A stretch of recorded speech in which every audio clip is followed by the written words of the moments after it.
My name is Ralf Baecker. I'm an artist from Berlin, Germany, and I'm working at this intersection of art, technology and science. And this work is called Interface, or Interface 1, and it's a machine that serves myself for executing some kind of artistic experiments on complex systems and emergent behavior. So what you see, kind of the changes of the dynamics of the system, it's not kind of a controlled, or it's not orchestrated by an algorithm. It's based on, so the algorithm is actually the network of the machine itself.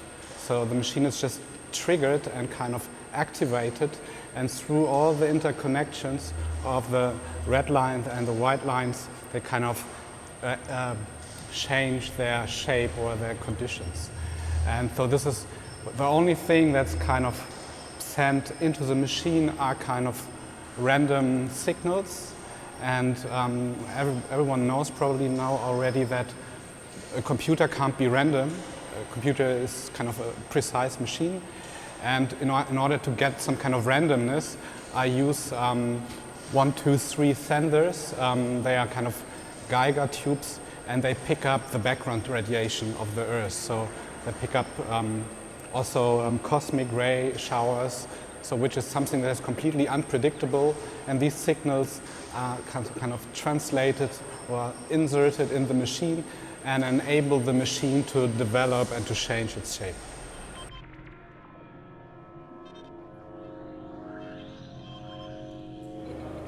I'm Hiršenfelder, a co-author of Sonoseismic Earth. Sonoseismic Earth is an instrument that allows people to enter a planetary perspective. This means that we do not have a realistic view of how Earth looks like. We imagine it to be a pretty blue planet, but this instrument allows the visitor to see all the violence and exploitative measures that people are inflicting on the Earth. I'm Navid Navab, and I'm based in Montreal, born in Iran, and most of my works deal with material processes that exhibit computational properties. So I like to look deep into mysteries of matter and find what could be excited and what is excitable, whether it's light, whether we're looking at water, or reflection of light in water, or magnetism, or processes that are invisible otherwise. My works across all of them mostly investigate these properties of matter and augment them, so then forces that are hidden in nature could be put into play with one another and improvise tastes of life on their own. Whenever people are present, this instrument is triggered, and when the instrument is triggered, it depletes Earth from fossil fuels.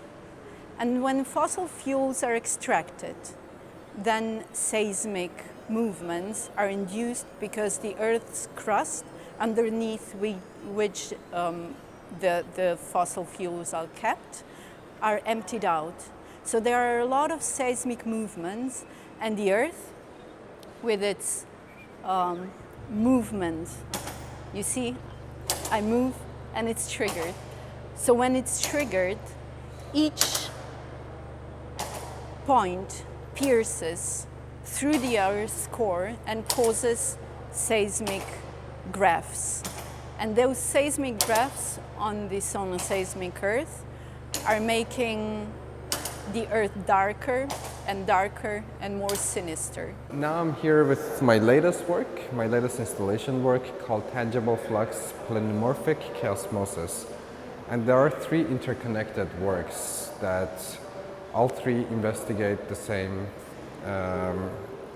themes, but each in their own different way.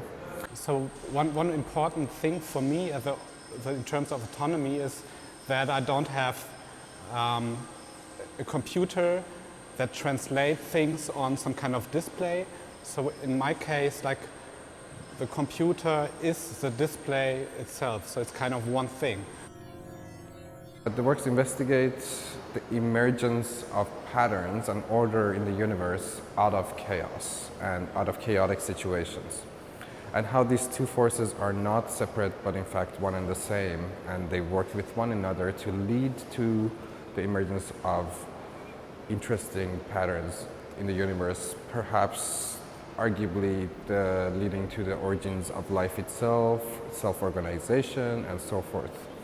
As much as this instrument is a sinister view of the Earth, we would like to think of it in a positive light. That's why we've added bones of industrial chicken to the solution of fossil fuel and water. And why is that? Because industrial chicken is at the moment on the Earth the largest biomass that inhabits the Earth. And potentially, in 1 million years, this industrial chicken will become, under pressure, another replenishment of fossil fuels. And the point is that this is an irreversible system. We might call it, from a Marxist point of view, that we are doing a geological rift. This means that there is a rift between how much we take and how much we give back, and we actually don't give back anything. I'm kind of playing with the thoughts, kind of executing experiments.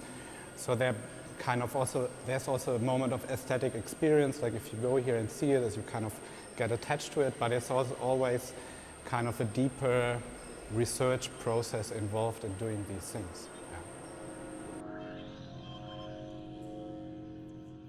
All the works have a visual feel to them, but they're when seen on a camera, but definitely they all integrate the senses. This one has a sense of smell coming from it, the other ones have a haptic sensation, as I mentioned, and dealing with the edges of our persistency of vision, they really need to be experienced live in real time.